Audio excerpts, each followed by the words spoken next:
अगर आप भी चाहते हैं M2 रिकॉर्ड्स के ऑडियो वीडियो सबसे पहले आप तक पहुंचे, तो लाल बटन को दबाकर चैनल को सब्सक्राइब करें और बेल आइकन दबाना ना भूलें। बोला बोला छठी मैया की देवरू लाई गौखिया हम भरब ओसो खुशिया हो। डीजे प्रिंस बाबू, डीजे हैप्पी बाबू गोपालगंज। M2 records Jadupur.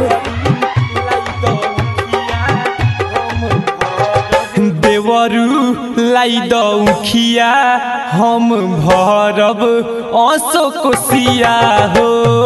देवरू लाई गौखिया हम भरब ओसो खुशिया हो। छठी घाट जाके अरग शाम सुबह देम, छठी घाट जाके अरग शाम सुबह देम। मैया से लाला नमा देवरू हम मांगल, ओहो देवरू लाई दो कलशप हम भरब ओसो खुशिया हो।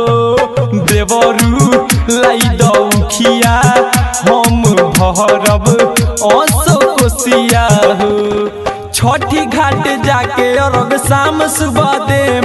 मैया से लाला नवा देवरू हम मांगल, ओहो देवरू लाई दो कलशप हम भरब ओसो खुशिया हो।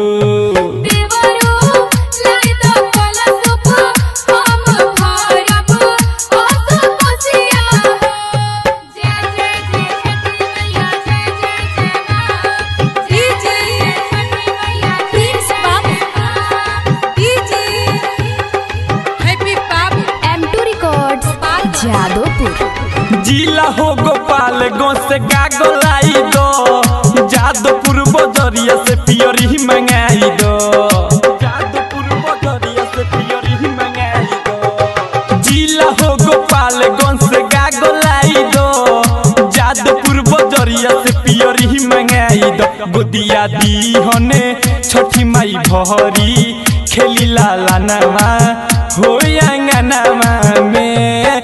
गोदिया दिहन भरी खेली लाला नामा हो अंगनामा में। एही खातिर बानी हम उपवास हो, छठी मैया कोई दिहन पूरायास हो। देवरू लाई दो जाके कलशप हम भरब ओसो खुशिया हो।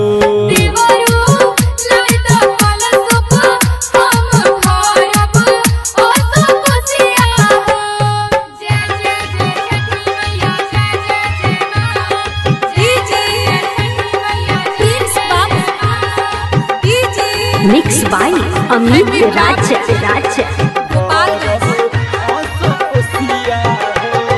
लवकुश शैले से बाड़े घाट पे चल देले अमी दौड़ा ले माथ पे, चल देले अमी दौड़ा ले माथ पे। लवकुश शैले से बाड़े घाट पे चल देले अमी दौड़ा ले माथ पे। आर दीहने दया करी सब जाई दुखवा टोली हो। दीहने दया करी सब जाई दुखवा टोली हो। रही ना देवर जी जिंदगी अन्हार, छठी माई के बावे महिमाया पर। आरे देवरू लाई दो कलशप हम भरब ओसो खुशिया हो। देवरू लाई दो खिया हम भरब ओसो खुशिया हो। छठी घाट जाके अरग शाम सुबह देम, छठी घाट जाके अरग शाम सुबह देम।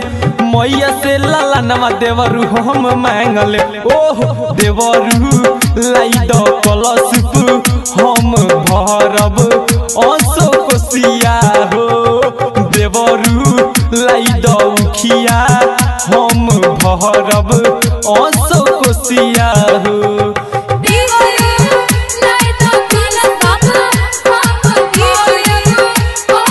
Happy M2 records Jadopur.